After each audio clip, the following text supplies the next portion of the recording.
Hey everybody, welcome back to Epic TCG. It's Paul here. Today we are going to take a quick break from opening packs up. We will return to doing that pretty soon. But today we're going to talk about selling Magic the Gathering cards. Got a great email here from Connor who says, hey, I love your channel. I've watched maybe 5 or 6 videos over the past couple of days and just subscribed. Your channel inspired me to buy 2 boxes of Ultimate Masters. I paid $2.90 a box at a local game store about 30 miles away. I got approximately $470 out of one and $551 out of the other. The Goyf box topper helped. I'm addicted to opening these. What is the best way for me to get the most money out of selling the cards, do you think? Most local game stores only pay 40 to 60% of the value of cards, and everyone is underpricing on eBay. I am newer to Magic and would love the advice. Thanks so much, Connor. Well, thank you very much, Connor, for writing. I'm going to try and answer your questions, and while this will specifically directed and the examples I'll use will be from Ultimate Masters, this would apply to any Magic cards that are being sold. You would just have to apply the principles and kind of do your own research on that. As always, this is not financial advice. You should consider the opinions that I'm giving in light of your own investing and collecting goals, and then make your own decisions as far as that. So let's talk about this. So you got a couple boxes of Ultimate Masters at $2.90 a box. So congrats, kudos to you for buying at a great price. I don't know when you bought those, but I just got this email a couple days ago. I'm filming this on, what is today? January 21st? Yeah, 21st. So, you know, if you just got these a couple days ago, good for you. That was a great price to get them at. They're sitting right now at $3.50 a box, sealed. So buying at $2.90 a box, the singles that you got out of there, regardless of the value, it's going to be a lot easier to make up the value and actually make money if you buy at a lower price. Anytime you can buy at a lower price, that's better than buying at a higher price. You always want to buy low, sell high. That's, right there is the key to investing success. If you can buy low, sell high, that'll do it every time. A lot of people go to college to learn that. You got that here for free. Just kidding. It's not. If it were only that simple. It really is that simple in theory. It's just not that simple in practice. So anyway, selling Magic cards. That's a great topic, and there's a lot of different ways to do it. I'm going to kind of run through them. If you would like any more detailed information, like a specific video on one of these topics, please let me know in the comments, and I can try and do that. And as always, if I miss something, you guys can certainly help out in the comments. I've seen a lot of great information and ideas being discussed there, so want to encourage that. Keep that up. I love it, and it gives me opportunities to kind of interact with you and do videos like this. So Connor bought 2 boxes of Ultimate Masters, got about $1,000 worth of cards out of the 2, including a Goyf box topper. We've opened up, 19 boxes on the channel here. We've only gotten 1 Goyf, the regular version, not the box topper. So to pull the box topper was awesome. Good for you. I love the artwork on that. Very valuable card. Makes up a significant portion at about $1,000. But anyway, I would love to just see one. I think they're awesome looking. So I got notes down there. That's why I keep looking over that way. So anyway, selling cards. You mentioned a local game store, so I want to start there. I want to start kind of local, and then we'll kind of get further and further away from the personal aspect of things. So local game stores are a great place to sell cards. I have 2. I have 4 in the area, but 2 that I have been to recently. When I say in the area, I mean within about 30 miles of my house. About the same distance that Connor's mentioning he went to his game store at. It's a shame to me that there's not more game stores actually locally. I think that they are a great part of the community. I would love to see more local stores, but I understand the economics of running any kind of retail establishment that's just a brutal business right now. Great set of videos over on Alpha Investments about opening up a card store and kind of the costs involved. I ended up learning a lot from that, so I'm just kind of plugging Rudy's channel for a second there. Just a lot of things that I would not have considered, but are kind of common sense things, like how much do you have to sell in order just to keep the lights on and pay the rent? Anyway, I'm kind of off on a tangent there. I love local game stores. If you can support them, please do. If you're lucky enough to have one nearby, it's a great place to go with your collection and meet other players and collectors. Some game stores allow you to buy and sell and trade within their premises. If they do, that's wonderful. Always check. I have one that will allow that. They'll allow you to buy and sell to other collectors with no commission or anything like that. And that's wonderful because that allows you to sell your cards to another person who's either collecting them or is going to use them in decks, and you're always going to get the most money from that. One thing I do want to bring up just real fast is, Connor, you mentioned the value total that you got out of the 2 boxes. The more cards you're selling to people at one time, the less you should expect to take for them. What I mean by that is this. Let's say out of your boxes of Ultimate Masters, you pulled a Demonic Tutor. That's about a $25 card. If you go into a local game store where you're allowed to sell, and there's somebody who needs a Demonic Tutor for their, maybe Commander deck or, a vintage deck or something like that, you should expect to get pretty close to $25 for it from them because, those are hot cards. You can sell those on eBay, on TCG Player, and get pretty close to the full price. They should expect to pay about the full price. We'll talk about the commissions and stuff in a minute.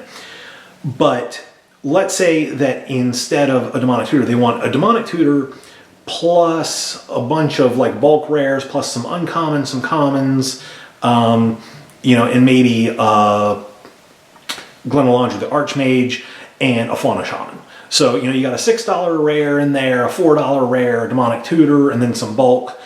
You should be thinking in your head, okay, I'm probably going to be taking maybe 80% of TCG's pricing for these because this is kind of like a weird group of stuff.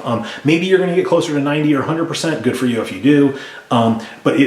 That's just kind of an illustration to let you know. Like, let's say you were selling your entire collection at once. Really, it's going to be unusual that you're going to get anywhere close to the full, eBay or TCG pricing. Because that pricing is for individual cards that are being pieced out to people that need that specific card. It's going to be very rare to find a person that needs an entire collection or entire, couple boxes of a certain set that they need all those cards and they're willing to pay you 100% of the value. You could find that, especially for people who want to invest in something. Maybe you're going to find that, but the larger the quantity of cards is, the less overall on the value scale you're probably going to get. Piecing them out one by one is where you're going to realize the most value, but you're going to spend a lot more time doing that. You've kind of got to weigh those options. Selling Magic cards is kind of like buying yourself a job, if you will. It's a very fun job, very rewarding, and Shannon and I had the pleasure of doing it for a long time. And it's just a lot of fun, but you're trading a lot of your time for the joy of selling those cards. So anyway, that's just kind of my little aside on that. So that's game stores. That's like a local game store, like being able to do transactions with other customers, other patrons of that game store. If they're allowing you to do that, that's probably where you're going to get the closest you're ever going to find to the value of TCG or eBay. One other place you may get really close to the value would be like on Facebook or Craigslist. If you can meet somebody locally, that idea is fraught with all kinds of potential downside. If you decide you want to do that, number one rule, be safe. I always would recommend meeting somebody in a business location like a Starbucks, a McDonald's, local game store, somewhere where there's going to be other people around, where there's potentially security, where you and the other person are both going to feel safe. Meeting them in a parking lot or at your home or their home is just not a good idea because you're inviting some unknown person into your space, and some bad things could happen, and why take that risk? Always meet at a neutral third-party location where there's security and just other people around. And who knows, maybe that person is going to be your next best friend. That it's an awesome way to meet people, but just you have to be smart. You have to be safe about it. But you can definitely buy or sell collections or single cards that way. And I think that's a great tool. But you just have to be smart about the way you're doing it. All right, so that's kind of the local stuff right there. Now, you did mention selling to game stores, so that would be like you're selling to them so that they can turn around, they can sell to their customers. Local game stores often do buy cards. They'll either take them in and pay you cash, or they'll give you store credit. A lot of times they'll give more in store credit than they will in cash. So that may be maybe like we'll give you 40% of the value of the cards in cash, but we'll give you 60% in store credit. That's a very common spread, if you will. So you kind of have to decide what you're planning on doing with that money. Do you need the money to spend on something else, like on your car insurance, or putting gas in the car, or paying the rent, or do you just want to buy another box of Ultimate Masters and hey, they've got a box sitting on the shelf? Maybe the store credit is more valuable. Now, you may be looking at that and saying, well, why would I sell cards for 40 to 60% of the value when, I could try and sell them to individuals for cash? The nice thing about selling to stores is, number one, they may be willing to buy a whole lot more. We'll go back to Demonic Tutor. The average person needs like 1 Demonic Tutor per deck, and because that's a higher value card, a lot of people aren't keeping a whole bunch of those around. Usually they'll have 1, maybe 2 to keep in their decks they're using, and then the rest are going to be either sold or traded. So if somebody that you're dealing with, they already have a Demonic Tutor, odds are they probably don't need yours. But a store may be willing to take, 10, 20, 30 Demonic Tutor. That would be a whole lot for a local game store, but they're maybe willing to take 2 or 3 because they know that people come in throughout the week that are going to be looking for that card and that they can then sell that. It's also a great place to sell they're willing to take in a lot of cards which are lower demand because they know over time they're going to sell those, but that's why they need that spread. A store would be happy to buy from you for $90 if they knew right behind you in line was somebody that would give them $100 for a card. If basically it was just that quick, I stink at snapping my fingers, still bad, that quick at, kind of turning that around, making that transaction. But stores, when they buy your stuff, they're taking on the risk of, is somebody going to come in and actually buy this? Or is Wizards going to do something crazy and ban the card or restrict it or something, and now all of a sudden the value drops? Or they're going to print something else which nullifies the power level of it. They're taking that risk when they take the inventory, and the last thing the store wants to do is tie up a bunch of money in inventory that then becomes very slow moving. So they understand they may have to do sales, they may have to do promotions in order to get rid of the stuff. So that's why they need to buy stuff at far less than the stated value, like what they would get on eBay or TCG. And a lot of stores do use eBay or TCG Player to move cards. But again, they're taking on the risk of dealing with the end customer. So we'll talk a little bit more about that as we move on, but that's why there's that spread. I am not opposed to selling to a local game store. There's a lot of value to me in, let's say taking $100 worth of cards. We'll say Demonic Tutor, Mana Vault, and we'll just say a Tarmogoyf. There'll be a little bit more than $100, but that's close enough. So those 3 cards you're going to take into your local game store. They're going to be like, yes, these 3 cards, we get people in here all the time want them. I'll give you 60% of the value. I'll give you $60 cash. You can be on your way. Well, on the surface, that may not seem like that great of a deal, but in reality, it's not all that terrible because you're going to get that $60 right then and there that you can walk out of the store with and do anything you want with. That has a tremendous amount of value. Now, they need to wait for somebody to come along and purchase those cards. They might have somebody right in line behind you, but odds are they're going to need to wait at some point, some length of time in order to move those cards. And in that length of time, things could happen which could affect the value, which I've already talked about. Could go up, could go down, we just don't know. But the big thing to me is it's making that transaction and selling those cards right away kind of eliminates that risk. You now have your money and you can go do what you want with it and not worry about things. They have to worry about potential fraud, the cards fluctuating in value, supply issues happening, all kinds of stuff could negatively impact the inventory once they've taken it in, and you now don't have to worry about that. That's where that is, valuable to you. Buy lists. Now we're moving kind of out of your local area.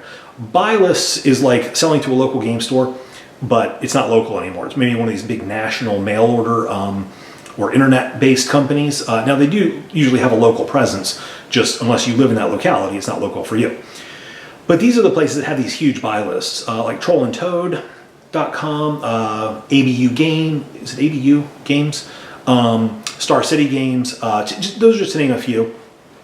They're a great way to get rid of a lot of stuff, and they're always looking for, a lot of times some oddball stuff.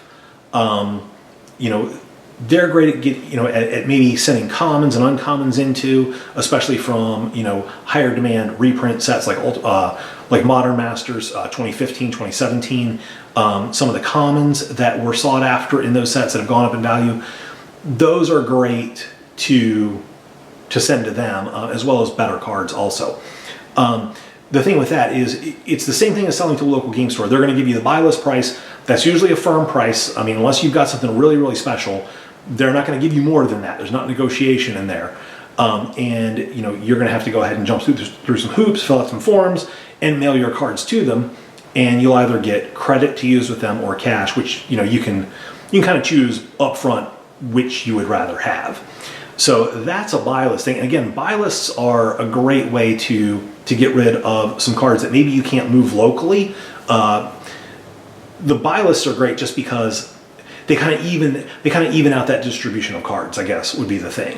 These are like the big national sellers that are attending the big events. They need a ton of inventory. They move a lot of stuff, and they sell stuff that just may not be that popular in your local area. And so that's a great way to move that stuff. All right. Next thing is eBay or TCG Player or any like third-party site where you're selling to another collector, but you're doing it through mail order. Now all of a sudden you're not selling to a company, you're selling to an individual. Now companies do buy on on these sites, and you easily could be selling to a company, but they're buying at the price you're specifying. It's no longer, hey, I've got these cards, what will you give me for them? It's now, I have these cards, we'll use Demonic Tutor just because we've used it all video. I have a Demonic Tutor, 25 bucks. Is what I'm selling it for. Now, maybe you're going to charge shipping, maybe you're going to include shipping in that price. You have to decide that. But with selling that way, you have to understand that there's a learning curve. If you are already familiar with eBay or TCG Player or maybe even Amazon or some other way that I'm not really familiar with of selling these cards person to person, if you're not familiar with how to do that, you need to spend some time educating yourself on the policies of the site, on what's expected. Take into account these two definite things, and then there's going to be a couple of other minor things. Number one, you're going to have fees associated with selling. You're going to have fees associated with operating on that site as a seller. So you need to know what those fees are right up front. On eBay, it is typically right around 15% you're paying between eBay fees and PayPal fees in order to process the payments and facilitate that. So just be aware of that. So back with our example of Demonic Tutor, 15% is going to be $3.75. $3.75 out of $25 is going to leave you with $21.25 for that $25 Demonic Tutor. Now, if you're selling at $25 right now, as of the filming of this video, you probably also need to offer free shipping. With tracking, that's going to run you another about $3 and some change, give or take, including the supplies, a top loader, a sleeve, some packaging material. And, so you're basically getting a net of about $18 for that Demonic Tutor. So that's something to weigh when you start comparing like what your local game store would give you or what a local person would give you. It may be worth it to take a little bit less than what is on TCG Player in order to eliminate having to, list the stuff on these third-party sites, interact with people that have questions, and then ultimately package your cards up and send them away. So you're going to have the costs of fees and of shipping, and the hidden cost is going to be potentially problems that occur with shipping. I don't know what the percentage is, but it does happen where packages will get lost in the mail. Things will get fed through machines they shouldn't be fed through. They'll get stuck, they'll get chewed up, they'll get crushed, they'll get destroyed. That's just part of selling online. You're going to have those issues. Won't happen often, but it will happen. It will happen, or people will just simply try and take advantage. So you're going to need to put systems in place in order to deal with that, whether that's just going to be factored in, like, hey, I'm just going to estimate 5% is just, kind of be, given away in loss and in fraud. That's one way to deal with it. Doing things where, where you've got tracking so you can eliminate the fraud aspect of it to the most degree. Maybe you videotape packaging this stuff up with lower dollar cards. None of that really is. The fraud angle is always there. It's always a risk, but taking the measures to stop it just may not be worth the time. If you're selling like high dollar cards like Moxes, the Abyss or something like that, I'm probably going to videotape myself packaging that up, maybe even in the presence of an officer, Our local police station actually offers that as a service. You can take packages in there that you're going to sell on eBay, and you can package it up in the presence of an officer while you film it. And they're willing to sign affidavits saying this was packaged in my presence. They have a mail drop right there. It is the most awesome thing in the world, where you basically package it up and place it in their outgoing mail, and then that's it. If it gets delivered and somebody opens it up and is like, oh hey, I bought a Mox Ruby from you, but I got Goblins of Care Keep. Was that even a card? Mon's Goblin Raiders. It was Kobolds of Care Keep. But instead I got a common card in here. What are you trying to pull? You could be like, okay, well, hey, I got the video where I packaged that Mox Ruby up, and here's the affidavit from Officer Jones, and we've got the tracking saying it was delivered. So something, somebody's obviously not telling the truth here.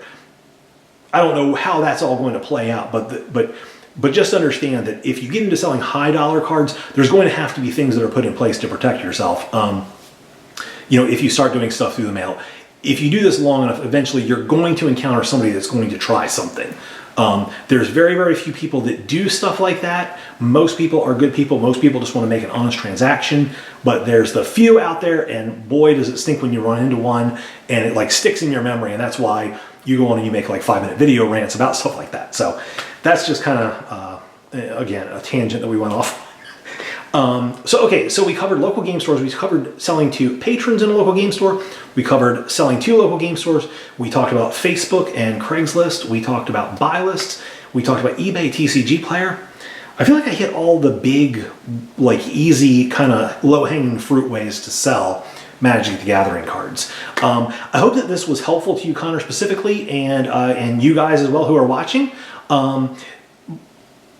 Opening up Magic cards is a ton of fun, but you definitely have to be thinking of an exit strategy, if you will, unless you're just planning on collecting and keeping them forever. If you're thinking to yourself, okay, I'm going to open these with the intention of making money, you have to be thinking about what's your system going to be in order to move that product, to turn it back into something else that you want, whether that's cash that you can go do something else with or store credit. How are you going to go about doing that? Otherwise, you end up with just a big pile of cards and a bunch of question marks about, well, what do I do with this? And hey, we've all been there.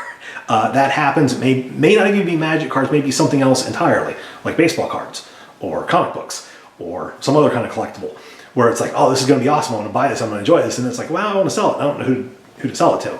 Luckily, there's so many more tools out there nowadays than there used to be. It used to just be you had to go sell to a local store, and you had to sell at that wholesale level. Now, eBay, TCG Player, things like that, they empower you to become the retailer, if you will. And some people have actually turned that into a hobby business and then maybe even a full-time business. So who knows? You may be the next Magic the Gathering card tycoon, Connor. It's tough to say fast.